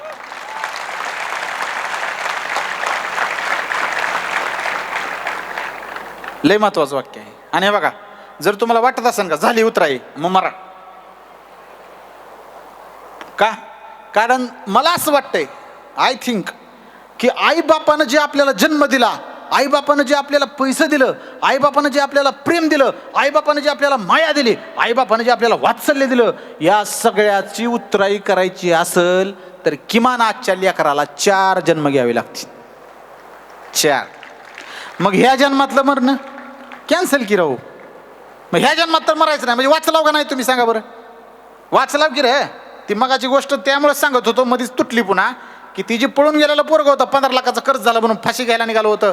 फाशी नाही घ्यायची हिंमत झाली, पुन्हा कोल्हापूरच्या त्या स्टँडवर, त्या रेल्वे स्टेशनवर जाऊन अशी गाडी यायला होती ना, आता मरणार होता, असं स्वतःला झुकून देणार होता. तेवढ्यात त्याच्या मनात विचार आला, मी मेलो तर माझ्या आईचा पुन्हा वनवास होईल, बापाचा वनवास होईल, मग मी मरून त्यांना वनवासात टाकल्यापेक्षा जिवंत राहून काहीतरी करतो की. तसंच ती जी ट्रेन होती, त्याच्या ट्रेनच्या खाली पडायच्या ऐवजी ती मागं सरलं आणि त्या ट्रेनमध्ये घुसलं. ती ट्रेन डायरेक्ट गेली बँगलोरला आणि तिथं त्यानं वॉचमॅन पासून कामाला सुरुवात केली. रिअल एस्टेटमध्ये घुसला. फक्त 4 वर्षामध्ये त्या पोरानं बरं का 15 लाख रुपये कमवले आणि पुन्हा अजून जास्त पैसे कमवून पुन्हा 4 वर्षानं गावात आलाय. ती मेलं म्हणून सोडून दिलं तर सगळ्यांनी, सगळ्यांचे व्याजासकट पैसे परत केले सर त्यानं.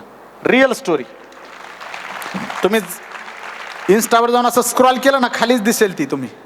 आणि हे का सांगतो मी, ऐका, दिस इज नॉट प्रमोशन. मी का सारखं माझ्या इंस्टाग्राम हँडलचा उल्लेख करतो, का फेसबुक हँडलचा उल्लेख करतो, का यूट्यूब हँडलचा उल्लेख करतो? वाईट गोष्टी तुमच्याकडे द्रुतगती वेगाने यायला लागल्यात तुमच्याकडे, युवा म्हणून लय फास्ट. मी मग अशी म्हणलं का ती डान्सचा डान्स, तिनं काय थोडी फोन लावलाय भाया बघ की माझा, नाही म्हणत तिला, त्याला माहित आहे हे का बा, हे ऑटोमॅटिक इकडे येणार आहे, आकर्षित होणार आहे, ह्याला काय निमंत्रण द्यायची गरज नाही. विशाल गरडला गरज आहे र फॉलो मी म्हणायची. का? कारण वाईट विचारांना पंख असतात, चांगल्या विचारांना पाय सुद्धा नसतात. ही चांगला विचार आहे आणि आमच्याकडे तो विचार जोडला गेला पाहिजे का नाही? हिथं 1 तास विशाल गरड ऐकून काय करता? आयुष्यभर जोडले जावं की माझ्यासोबत. तुम्हाला तुमच्या भविष्य काळामध्ये 1 थेंब माझ्याकडून असल्याशिवाय राहणार नाही, लक्षात असू द्या. म्हणून सांगतो, जोडले जावा, कुठेही जोडले जा. इन्स्टावर जावा, विशाल गरड सर्च करा, फेसबुकवर जावा आणि यूट्यूबवर जावा. हे का गरजेचं आहे? हे तुमचं माझं समाधान आहे. कारण मी एक युवा आहे, तुम्ही एक युवा आहात. आपल्यामध्ये जे स्पंदन आहे का, हे जगातलं दुसरं कोणी सांगू शकत नाही रे. येतील बाकीचे, त्यांचं कंटेंट मारून जातील, तुमच्याबद्दल, तुमच्या आयुष्याबद्दल कोण बोलणार आहे? तो माझा एक लेख वाचून मला इन्स्टावर मेसेज आले सर, आणि त्या मेसेजची संख्या किती होती माहिती आहे का? 100+. 100पेक्षा जास्त DM आले मला की सर मी हे वाचलं आणि मी आता जगायचं ठरवलंय. सर मी चुकीचा निर्णय घ्यायला लागलो होतो, आता जगायचं ठरलंय. सर मी एक विवाहित आहे, माझी भांडणं झाली नवऱ्यासोबत, असं आमचं डायव्होर्सपर्यंत गेलंय, 2 मुली होत्या, त्यांना मारून मी मरणार होते. इतका वाईट विचार माझ्या मनाला आलता, पण हे वाचलं सर, आता मी जगायचं ठरवलंय सर. अरे 100पेक्षा जास्त मेसेज जर वाचलेल्यांचे आले असतील तर विचार करा की जर मी एका लेखानं 100 माणसं वाचवू शकतो, बोलून किती वाचू. म्हणून मला तुम्हाला वाचवायचंय रे. अजून एक महत्वाची गोष्ट आहे बघा, सगळे सक्सेसफुल होणार नाही तर तुम्ही नॅचरल आहे, सगळे सक्सेसफुल अजिबात जगाच्या पाठीवर कधीच नाही. पण तुम्ही तुमच्या आयुष्यामध्ये वेगळं करिअर निवडा, ह्यात शक्य झालं नाही दुसरं काहीतरी करा. सगळेजण नोकरीसाठी करू नका, नाहीतर आजचं सगळं गबाळ बघा, नोकरी भाकरीन छोकरी. झोपचा नाही, तुम्ही तर लय भारी ह्याच्यात बसला झोप ना. हां, डोळं सुजलं तुमचं तिथे बसू बसू. बघा इकडे काय म्हणतोय मी, नोकरी भाकरी आणि छोकरी. आणि नोकरी कशाला पाहिजे ना आपल्याला, तुम्ही सांगा बरं पोरांनो. ह्याच्यासाठीच आहे, घरची सुद्धा म्हणते ती. हां, पैसे तीच रे. हे सगळं आलं की ती येत आहे की भाकरी थापणारी बी पाहिजे का नाही. मग किंवा मग दुसरी तयारी ठेवा, मी थापतो तू ये. अयो बघा अशी डिमांड आहे. भया मी करते, पण तू काय कर, थापायचं शिक, शिजवायचं शिक, वाढायचं शिक, झाडायचं शिक, भांडी घासायचं शिक. Very good. ए तसल्या स्थळाला तर 5 स्टार रेटिंग आहे. कारण बघा सगळ्यात अवघड काय माहिती, भांडी घासणं कुठे काय करणं. असो, मला सांगायचंय काय की तुम्ही तुमच्या आयुष्यामध्ये सक्सेसफुल बना, कोणत्याही क्षेत्रात सक्सेसफुल बना. फक्त इंजिनियर झालं म्हणजे मोठं काम नाही, लक्षात असू द्या. इंजिनिअरिंग सर्वसामान्य माणसाचं जीवन सुखकर झालं पाहिजे. मी इंजिनियरला का ग्रेट मानतो माहिती आहे का, सगळ्यात जगातला भारी इंजिनियर आमच्या स्वराज्यात होऊन गेला, ज्याचं नाव हिरोजी इंदलकर. सगळ्यांच्या ठाई ठाई असला पाहिजे.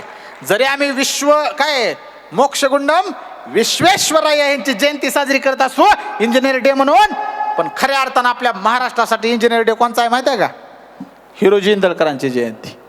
आणि त्यांचे सगळ्यात भारी भारी वस्तू अजून आहेत का नाही बघायला. रायगड जावा बघायला. मी रायरी नावाची कादंबरी लिहिलेली आहे, वाचाला का ती बोलवून मागून, ऑनलाईन मिळते, न्यू इरा पब्लिकेशनने केली. तुम्ही म्हणता लिहितोय बी का, 75 दिवसात कादंबरी लिहिली, एक novel. I wrote a novel within the 75 days. आणि नॉट डेज, पर डे फक्त 2 तास लिहितो तुम्ही, पहाट, कधी संध्याकाळी, कधी दुपारी. आणि एवढ्या काहीतरी तासामध्ये ती कादंबरी एक सलग लिहून पूर्ण झाली. रायरी गोष्ट शिवभक्तांची असं त्याचं नाव आहे.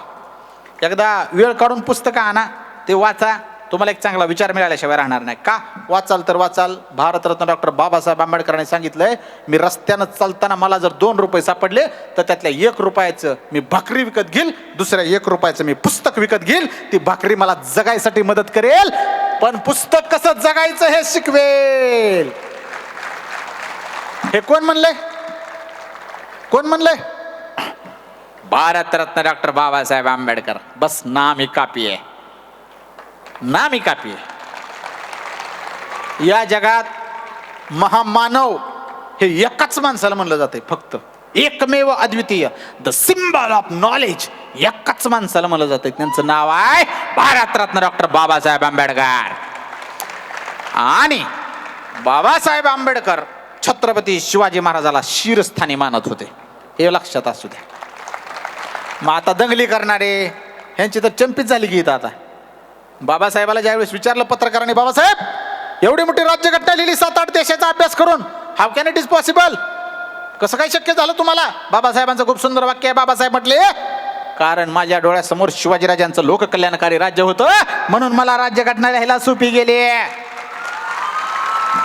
दिस is the sentence by Bharat Ratna doctor Babasaheb Ambedkar, not by Vishal Garad. आणि त्यांनी सांगितलं, ही इतकी भारी गोष्ट आहे, आम्हाला दुही माजवली जाते, एकामेकाचे शत्रू म्हटले जाते. अरे मी वंदन करतो बाबासाहेबांना, ज्याने शिवाजी महाराजांचं लोककल्याणकारी राज्य डोळ्यासमोर ठेवून राज्यघटना लिहिली. मी वंदन करतो साहित्यरत्न अण्णाभाऊ साठेंना, ज्यांनी छत्रपती शिवाजी महाराजांचा पोवाडा सगळ्यात पहिल्यांदा रशियामध्ये गायला होता. मी वंदन करतो महात्मा ज्योतिबा फुलेंना, ज्यांनी छत्रपती शिवाजी महाराजांची समाधी रायगडावर शोधून काढली होती. आणि मी वंदन करतो पुण्यश्लोक अहिल्यादेवी होळकर यांना, ज्यांनी छत्रपती शिवाजी महाराजांचा विचार पुढे नेऊन इंदोर साम्राज्याची स्थापना केली. सगळे महापुरुष बघा, सगळ्यांच्या शिरस्थानी कोण आहे, महाराज. आणि आता ह्याची जयंती इगळी, त्याची जयंती इगळी, ह्याची डॉल्बी इगळी, त्याची डॉल्बी इगळी, ह्याचे कार्यकर्ते वेगळे, त्याचे कार्यकर्ते वेगळे. हे म्हणताय त्यानं 50,000ची लावली, ही म्हणताय मी 1 लाखाची लावतो.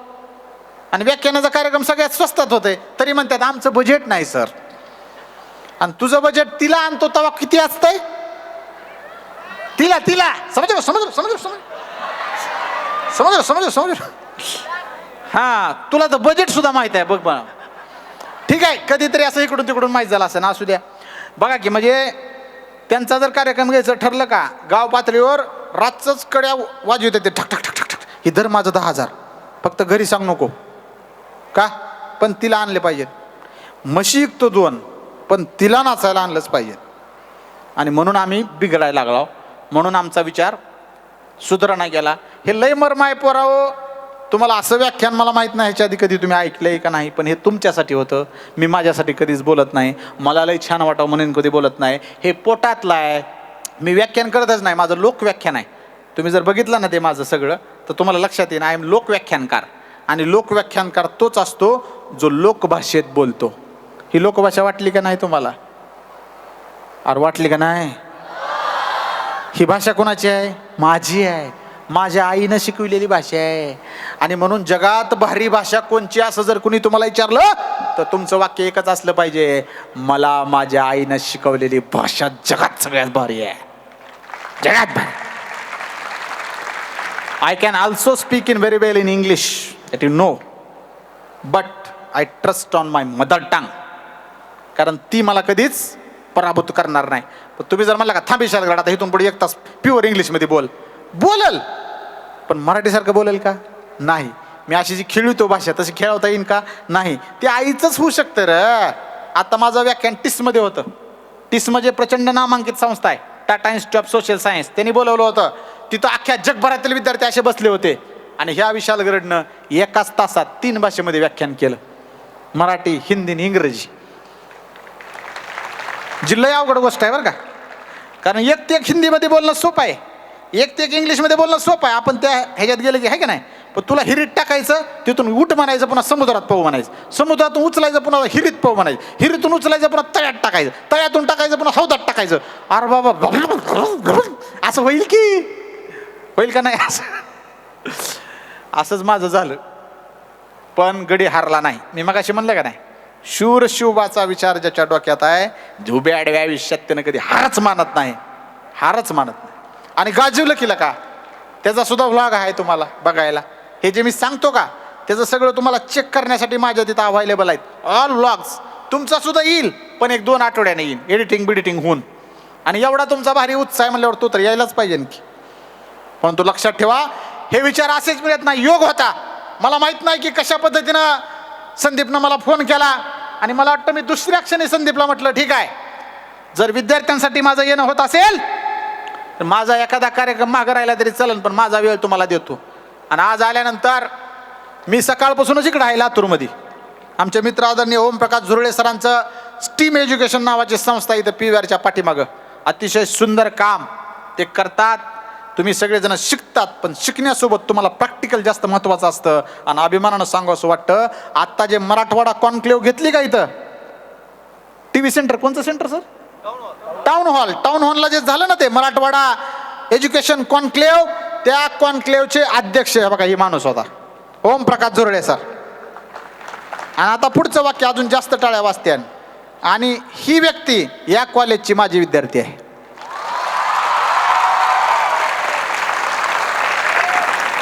म्हणजे का तुम्ही ह्या कॉलेजचं जी कोणचं विद्यार्थी असन, हलकं नाहीच र, ते 1 नंबर 100 नंबरी सोनच आहे रे.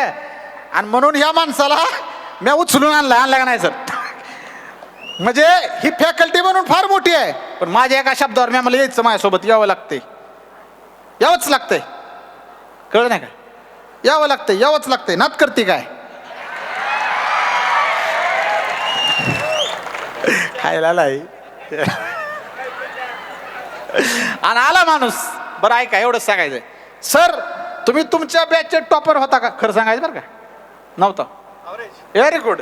ही माणूस म्हणताय त्यांचा ते ॲव्हरेज होता माणूस, त्यांच्या बॅचचा. तुमच्यात सुद्धा तुमच्यापैकी कुणीतरी ॲव्हरेज असतील, पण इतिहास घडवण्याचं सामर्थ्य तुमच्यामध्ये येऊ शकतं. हे त्या माणसाने इतिहास घडवलाय एवढं मोठं कॉन्क्लेव्ह करून. हे फक्त उदाहरण म्हणून झाले. ॲल्युमिनाय असे कितीतरी ॲल्युमिनाय आहेत. तुम्ही सुद्धा पुढे 2 वर्षांनी ॲल्युमिनाय होणार. पण विचार करा की असा एखादा कार्यक्रम होईल आणि तिथं बक्षीस वितरणाला तुम्ही एक सक्सेसफुल माणूस म्हणून इथं असाल. इथं आलेले आहेत का? Very good. तुम्ही सुद्धा सगळे थोडं आधी माहीत झालं असतं तर लगेच त्याच्यात नावं आली असती. ठीक आहे. आणि हे सगळे ॲल्युमिनाय जे आहेत ते सक्सेसफुल आहेत, ज्यांचा आता आपण करणार आहोत का नाही सत्कार सर? हां, तुमचा सत्कार होणार आहे, जाऊ नका. तर हे गाजण्याचं एक व्यासपीठ असतं, लय भारी वाटतं. तुम्हाला सांगू का, माझ्या आयुष्यात मी एवढे पुरस्कार घेतले, राष्ट्रीय स्तरावरचे, नॅशनल, इंटरनॅशनल, पण सगळ्यात मोठा माझा पुरस्कार कोणता होता माहिती आहे का? मी केव्हा कॉलेज ऑफ ॲग्रिकल्चर नाशिकला शिकलो, ज्या व्यासपीठावर मी पहिलं माझ्या आयुष्यातलं भाषण केलं, त्याच व्यासपीठावर मी चीफ गेस्ट म्हणून बोलवलं गेलो. एवढं भारी वाटलं मला. बाबा बाबा बाबा, जे आमचे अध्यक्ष होते ते असं, मी गेलो होतो माझ्यासोबत असं चलत होते, असं असं नसतं का ते, आता आले बाबा पाहुणे, आले बाबा, तसलं एवढं भारी ना वाटलं. ही गोष्ट तुमच्या आयुष्यात आली पाहिजे, त्यासाठी तुम्ही प्रचंड मेहनत केली पाहिजे, कष्ट केले पाहिजे, आणि हे सगळं सामर्थ्य बदलण्याची शक्ती तुमच्या प्रत्येकामध्ये आहे बरं का. You are unique in this world. No one can play your role better than you. No one can. You are unique. हे मी सांगितलं का? बायोलॉजी सांगते तुमची. तुमचा बायोलॉजीचा संबंध नसला, मॅथचा संबंध असला तरी लक्षात घ्या, 10वीपर्यंत शिकलात सांग की तुमच्या प्रत्येकाच्या हाताचा ठसा वेगळा आहे का नाही. याचाच अर्थ तुम्ही सगळेजण वेगळे युनिक आहात. मग तुमच्यातले असे काहीतरी नाविन्य बाहेर काढा. मी मगाशी म्हटलं की हिरोजी इंदळकरांनी स्वतःचं नाविन्य दाखवलं, रायगडसारखा किल्ला बांधला. ते त्यांच्या आयुष्यातलं सगळ्यात मोठं नाविन्य आहे की असा जगातला एकमेव इंजिनियर आहे ज्यानं गॅरंटी म्हणून बांधलेल्या वास्तूची तिथं गॅरंटी कार्ड लिहिलंय, आणि त्याच्यावर काय लिहिली माहिती आहे का गॅरंटी सर? त्या सिव्हिल इंजिनियरनं आपल्या शिवाजीराजाच्या, जोपर्यंत सूर्य चंद्र तारे आबाळात आहेत तोपर्यंत रायगड उभा राहील. I think this is the one of the greatest guarantee card in the world. Am I right or not? आहेच की. आमची कोणत्या बी इंजिनियरला म्हणा, सर किती राहीन?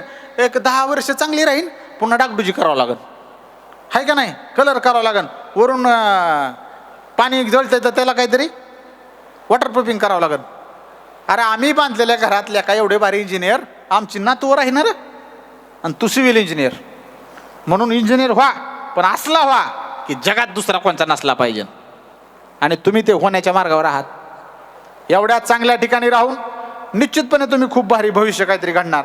आणि जर लय भारी घडलाव, तुम्हाला आजच्या व्याख्यानातून प्रेरणा म्हणून माझा एक शब्द जरी आवडला असेल, एक वाक्य जरी आवडलं असेल, 100% सांगतो तुम्ही यशस्वी झाल्यानंतर मला फक्त एक मेसेज करा की सर त्या व्याख्यानात मला ही गोष्ट आवडली आणि आज मी ठरवलं की जिंकणार, आणि मी जिंकले, मी जिंकलो. तर माझ्या बोलण्याचं सार्थक झालं. आणि आपल्या या महाविद्यालयानं आणि आपल्या सर्व फॅकल्टीनं मला या ठिकाणी बोलवण्याचं सार्थक झालं असं म्हणता येईल. खरं तर बोलण्यासारखं एवढं आहे माझ्याकडं, शस्त्रास्त्र पारंगत असा माणूस आहे मी. तुम्हाला अजून 2 तास 3 तास म्हटलं तरी काही विषय नाही. पण जनरली कॉलेज लेवलच्या पोरांची जी ऐकण्याची मानसिकता आहे का साहेब, स्टँडर्ड सांगतोय 25 मिनिट्स आहे. तुमची शाळेतल्या पोरांची 30 म्हणजे 35 मिनिटं असते.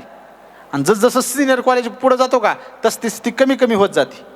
पण तरीसुद्धा तुम्ही, मी तर म्हणलो होतं सरला कानात हळू, सर किती वेळ? ती म्हणले 45 मिनिटं. मी म्हणलं जास्तीत जास्त 1 तास. आता 1 तास होऊन गेला तरीसुद्धा तुमच्यातला एक जण सुद्धा उठला नाही, एक जण सुद्धा हल्ला नाही. हे कर्तृत्व माझं नाही, हे कर्तृत्व कुणाचं आहे? आपल्या त्या राजियांचं आहे. त्यांच्यासाठी म्हणून आपण सगळेजण इथं थांबलात. त्यांच्या जयंतीच्या सोहळ्याच्या निमित्तानं किंवा आपल्या सगळ्या या स्नेह मेळाव्याच्या निमित्तानं तुम्ही इथं राहिलात. आज योग होता, आपली भेट झाली. ही आपली मैत्री, ही आपली शृंखला, हे आपलं दातृत्व, हे आपलं मातृत्व विचारांचं इथून पुढच्या काळामध्ये सुद्धा अबाधित ठेवो. आणि मी झालेली सगळी सेवा छत्रपती शिवाजी महाराज चरणी अर्पण करतो. आणि पुढचा मुख्य कार्यक्रम तुमचा, जिसके लिए आप यहाँ दिल थाम के बैठे हैं, वो क्या है? आपका इस्तकबाल किया जाने वाला है यहाँ, और उसके लिए हम भी खड़े हैं. थांबू का? जाऊ मी? कसं करू? Very good. कसं आहे, एखाद्या फोटो तेवढंच आम्ही बी आला तर आहे का नाही? तुम्हाला देताना ते काय म्हणतात, त्याला काय म्हणतात रे, मोठीला ट्रॉफी का कशी आहे ते? हां, तर लय भारी वाटतं ट्रॉफी मिळाली की साहेब. एवढीशी ट्रॉफी मिळाली तर लय भारी अभिमानाचा क्षण असते रे. ट्रॉफीत मोजू नका, कुणाच्या हस्ते मिळते याला महत्व असते.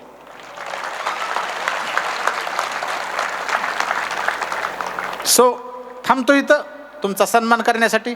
आणि आगाव पुन्हा बोलल्यावर नाही बोलू शकत. ज्यांना कुणाला इथं सन्मानित करण्यात येणार आहे आज, त्या सगळ्यांचं मी मनापासून कौतुक करतो, आपल्या सगळ्यांचं अभिनंदन करतो. ज्या ज्या तुमच्या विद्यार्थ्यांनी सुंदर चित्र तिथं लावली भितडावर, त्या सगळ्यांचं मनापासून कौतुक करतो. ज्यांनी ज्यांनी सुंदर रांगोळी काढली तुमचं सुद्धा मनापासून कौतुक करतो. आणि मी बघितलं बरं का, ती तुम्ही म्हणता बाबा आला की नीट शिकडा आलेला दिसतोय. हां मी तसला नाहीच आहे. I am an artist also. म्हणून मला एका कलेची कदर कशी करायची माहीत असते. आता मी का बरं आर्टिस्ट आहे, पुन्हा तुम्हाला यूट्यूबवर जावं लागेल, विशाल गरड बॉल पेन आर्ट टाकावं लागेल. मग अशी ह्यांनी सांगितलं कोण होते रे ती दोघं जण, ही दोघं सगळी माहिती सांगितली माझी एवढी मोठी लागा. तर त्या माहितीमध्ये सांगितलं त्यांनी महेंद्रसिंग धोनी कुठं काय आहे ना, मोठी मोठी नावं घेतली. बच्चनच्या घरात माझी पेंटिंग आहे. तुम्ही नुसतं विशाल गरड बॉल पेन आर्ट असं टाकलं का, ते सगळ्या पेंटिंगचा डेमो आहे तिथं बघायला तुम्हाला. I can draw the painting only with the ball pen. There is no retake in the life. Direct ball pen असं हां थेट. तुम्ही तर पेन्सिलनं खोडत असताना र, मी थेट पेननं चित्र काढल्यात. महेंद्रसिंग धोनी सारख्या फॅन पेजवर आपलं बटे ते गेलंय रे. माही MSD जान आहे रे, MSD आहे का नाही. हां MSD धोनी. तर त्यांनी सुद्धा मला स्पेशल मेसेज केला ते सगळं पाहिल्यानंतर. त्यांचं सुद्धा चित्र तुम्हाला अवेलेबल आहे पाहण्यासाठी. का हे बघा, तुम्ही तरुण आहात, तिथं चित्रकला दिसली. ज्यांना जी चित्र काढली त्यांनी ती माझी चित्र सगळी बघा. ज्यांनी ज्यांनी रांगोळ्या काढल्या त्यांनी सुद्धा माझे सगळे ते बघा व्हिडिओ. तर तुम्हाला काहीतरी एक प्रेरणाच मिळेल असा विश्वास देतो. पुन्हा एकदा आपल्या सर्वांना इतक्या वेळ थांबलात तुम्ही, मला ऐकून घेतलं त्याबद्दल मी मनापासून नम्र होऊन तुमचे मनापासून मी आभार व्यक्त करतो. आणि कुठं झालीच भेट तर आपण भेटू की मग पुन्हा, किंवा तुमच्या गावात भेटू, काय अडचण नाही. हां खूप खूप धन्यवाद. जय हिंद, जय महाराष्ट्र. बोला छत्रपती शिवाजी महाराज की. बोला छत्रपती संभाजी महाराज की. हर हर हर हर हर.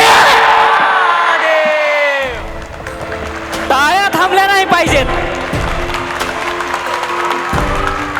कडाकेत